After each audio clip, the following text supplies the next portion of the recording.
Satoru Mikami is killed after being stabbed. He awakens in a cave in an unfamiliar fantasy world to discover that he has been reincarnated as a slime, possessing various skills formed from his final thoughts before death. While exploring the cave, gaining new skills along the way with the aid of a great sage residing in his mind, the slime comes across and befriends an ancient dragon named Veldora, who was sealed in the cave centuries ago. The slime, who was given the new name of Rimuru Tempest, helps Veldora to find a way to break his seal by using his predator skill to swallow him inside of his body and analyze it from both sides. After gaining some more skills from swallowing other creatures, Rimuru finds his way out of the cave after a group of human adventurers open up the entrance. Rimuru then encounters a group of goblins who ask for his help in protecting them against the group of dire wolves. Working together with the goblins, Rimuru battles against the dire wolves and kills their leader, forcing them to surrender. Convincing the goblins and dire wolves to live together in harmony, Rimuru gives them all names, but then passes out for 3 days due to overexhausting his magic. When he wakes up, he discovers the names he had given to the goblins and dire wolves had caused them all to evolve. Realizing that the goblins have no skills to craft houses and clothes, Rimuru and a small group set off to the town of Dworgen to seek help from dwarf artisans. Arriving at Dworgen with Gabata, the goblin, Rimuru ends up getting in a fight with some thugs and is thrown in jail. Rimuru is eventually set free after providing the guards with potions and is introduced to Kajin, the blacksmith. Using the magisteel ore he had gathered in the caves, Rimuru helps Kajin fulfill an order of longswords in exchange for his help in providing artisans for the goblin village. As Rimuru and the dwarves celebrate at an elf bar, a figure approaches. A fortune teller elf decides to predict Rimuru's destined one, showing him of a vision of a girl parting ways with her family. When Vesta, the minister who ordered the swords, arrives and insults Rimuru, Kajin punches him in anger, resulting in both him, Rimuru and the other dwarves getting arrested and put on trial. During the trial, the hero King Gazel Dwargo, who has a history with Kajin, exiles him and his men, who join Rimuru as his team of artisans. After also exiling Vesta for his dishonest actions, Gazel, noticing Rimuru's connections with Veldora, dispatches a ninja to follow him. When the group of adventurers who discovered Veldora's disappearance from the cave Irin, Pavel, and Guido are ordered by a guildmaster to investigate the forest, a masked girl named Shizu asks to join them. When they run into trouble, they are rescued by Rimuru, who recognizes Shizu from the elf's vision. As Shizu reveals she was summoned to this world from Japan during the war, Rimuru shares some of his memories of a modern, peaceful Japan. What Rimuru doesn't know, however, is that Shizu's summoner, the Demon King Leon Cromwell, has made her the vessel of the fire spirit Ifrit. Shizu recalls the anguish she felt when the Ifrit inside her killed her friend after considering her an enemy. Just as Shizu prepares to leave with the adventurers, Ifrit once again takes control of her and unleashes his flames upon the village. With his water attacks proving ineffective, Rimuru copies Irin's ice magic spell to take care of Ifrit's minions. Discovering that he is immune to fire attacks, Rimuru uses his predator ability to swallow Ifrit, separating him from Shizu in the process. Shizu tells Rimuru about someone known as the hero, who took her in and showed her the right path before mysteriously disappearing one day. Realizing her life coming to an end, Shizu, not wishing her body to remain in this world, asks Rimuru to eat her, giving him the ability to take a human form. As Rimuru seeks out information about Leon in order to convey Shizu's final words to him,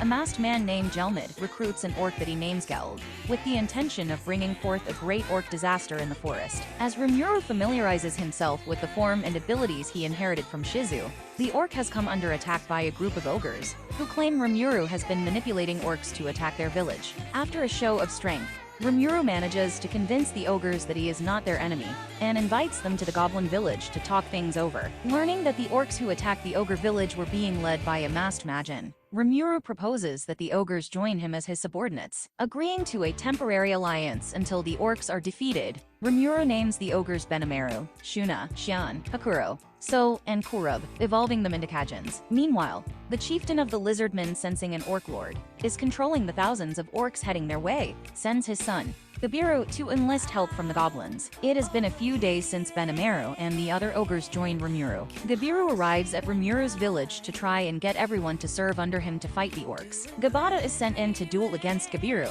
defeating him quickly with the skills he's learned, and forcing the lizardmen to retreat. Later, Rimuru is approached by a dryad named Trainee, who asks him to defeat the orc lord. Trainee explains that the orc lord has used a unique skill, Starved, on the orcs, causing them to constantly crave sustenance. go berserk, and even eat their own to gain more power. Accepting Trainee's request, Rimuru sends So to negotiate with the lizardmen for an alliance, as the chieftain urges his soldiers not to engage in battle with the orcs until Rimuru's group arrives. Gabiru, swayed by the words of Gelman's messenger, Laplace usurps the chieftain's position and leads the lizardmen into a direct attack on the orcs. Unaware of the orc lord's true power, Rimuru's group comes across Gabiru's sister, who informs them of Gabiru's coup d'etat and asks them to rescue the chieftain and save the lizardmen. Meanwhile, Gabiru and his troop find themselves cornered after the orcs eat one of their soldiers and gain their powers. As Trainee discovers Gelmid and Laplace and forces them to leave the forest, Gabiru struggles against the orc general, but is rescued by the arrival of Rimuru's group. The gang defeat the general and most of the orc army, while So rescues the chieftain, after which Rimuru goes to confront Geld, the orc lord. Gelman suddenly appears, revealing he created the orc lord in order to turn him into a new demon lord. After failing to beat Rimuru, Gelman is killed and devoured by Geld, who evolves into the demon lord orc disaster that proves too powerful for the Kajans to defeat. Realizing Geld's power, Rimuru has the great sage take control of his body in order to fight against him. But after Geld develops fire resistance, Rimuru resumes control and engages in a battle with Geld to see who can consume the other first. Learning that Geld was on a search to end the famine affecting his people before he was manipulated by Gelmid, Rimuru devours his sins along with his body. Afterwards, as the orcs are freed from starved effects, the Kajans decide to continue searching under Rimuru. Rimuru forms the Hara Forest Alliance to allow the lizardmen, goblins and orcs to live together in harmony, inadvertently ending up as the Alliance Chancellor. Rimuru bestows the name of Geld onto the Orc Lord's son, evolving him into the Orc King,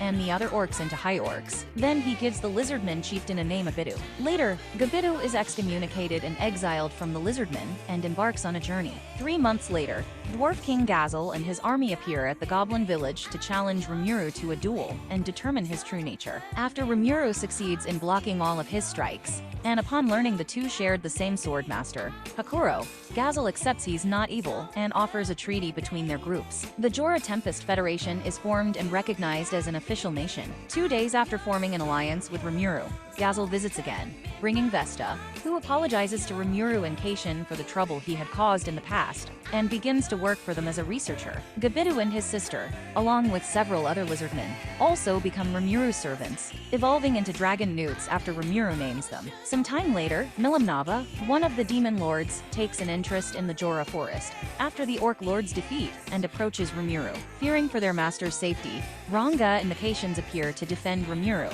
but can do little against her overwhelming power. In the end, Rimuru calms Milim down by putting some honey into her mouth, and the two become friends. After attempting to live at the village with him, Rimuru's council gets concerned with Milim and Rimuru's new friendship, as the other demon lords can view it as a threat to their balance of power. Vesta succeeds in developing a full potion to equal Rimuru's potions, prompting Rimuru to accept negotiations to develop low potions in the city. Just then, Phobio, Beastkeeper of the Demon Lord Carrion, comes to Tempest with the intent of taking it over, but is promptly dealt with by Milim, before Rimuru resolves things peacefully. Using Milim and new weapon in exchange for information, Rimuru learns that the other demon lords have their sights set on him for foiling their plan to create a puppet demon lord. Later, the Border Survey Corps led by a man named Dio joined Irin's party come to Tempest, where Rimuru asks them to take credit for defeating the Orc Lord. Meanwhile, the demon lord Clayman takes an interest in a powerful beast known as Charybdis, and sends Tur the Harlequin to investigate.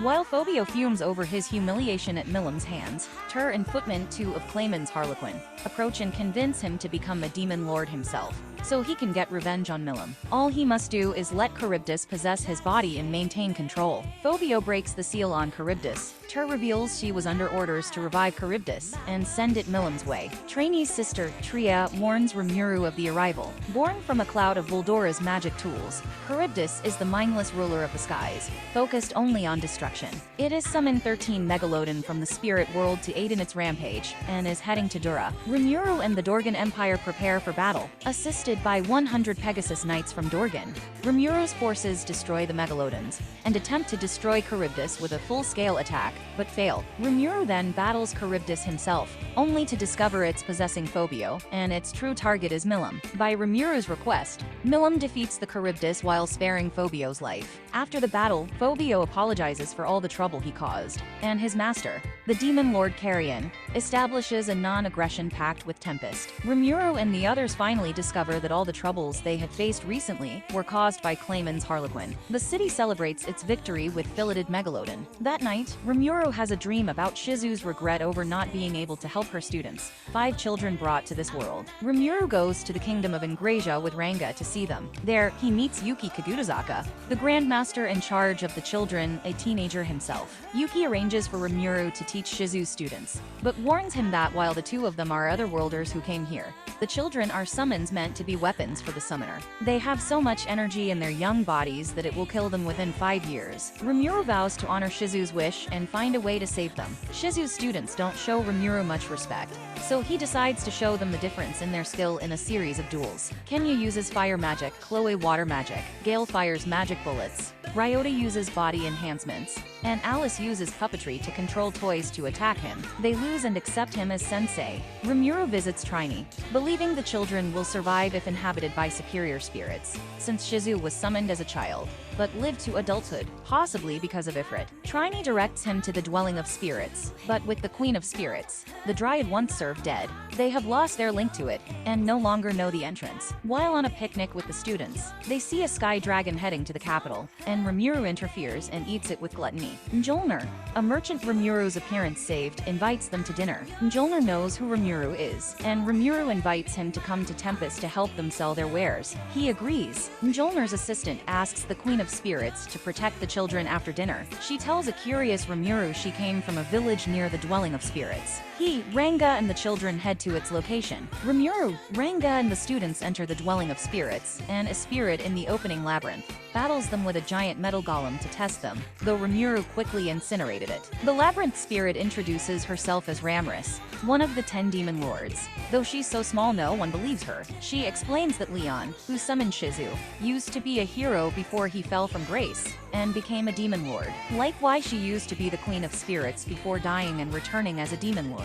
In exchange for creating a new golem for her, Ramris agrees to aid Rimuru in summoning superior spirits. A plethora of inferior spirits answer the prayers of Gale, Alice, and Ryota, so Rimuru devours them and turns them into 3 new superior spirits, which successfully inhabit the 3. Kenya summons and is inhabited by a superior spirit of light. An unknown spirit-like being appears, Veldora reacting to its presence. Despite Ramris's attempt to stop it, as she feels it is dangerous, it still possesses Chloe. Regardless, the dangerous energy in the 5 children has calmed, so they'll not die in a few years. Rimuru makes a new golem for Ramris, and they return to Ingrasia. Yuki finds it unlikely the nations that abandon the children will try to take them back, so they should be able to live normal lives. Rimuru doesn't tell Yuki how he saved them. Rimuru thinks about the past 2 years, and declares all their problems have been solved. He gives Chloe Shizu's magic heal-suppressing mask, but isn't certain why, simply feeling it was for the best. According to Rimuru, a shady woman is spying on him. A dying woman summons a demon to avenge her and her partner, and the demon agrees to her request, deciding it would be an amusing distraction. Shizu's memory. Shizu is summoned to the kingdom of Flitwood with other adventurers to stop a demon from taking its remains under the castle and reviving. After hearing the Silver Wings, a pair of famous adventurers were killed by the nameless demon. Some try to withdraw. The minister refuses to let them leave, revealing some are possessed by demons, which causes paranoia among the group. One of the crowd, the demon from before, starts laughing, claiming the knight summoned the lesser demons, but does not explain. Hired to kill a demon, he reveals he intends to kill all the other adventurers present to find the responsible party. Shizu refuses to let that happen and duels with the being, who calls himself Kudo. One of his blows is reflected by Shizu's mask and takes off his arm. He decides to withdraw, saying the fight was amusing because Shizu was able to hurt him. In other words, Shizu recalls how Leon told her the most powerful demons were the progenitors, known by colors like rouge,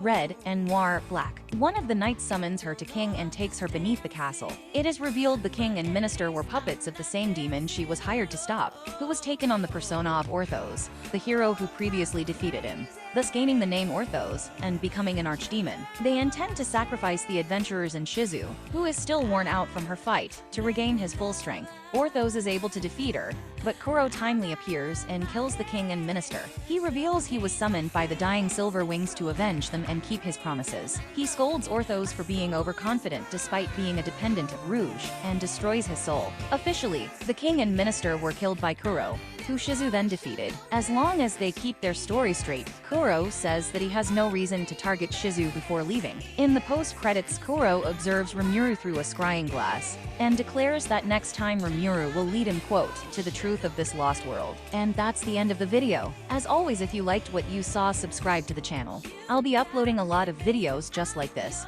so I'll see you at the next one.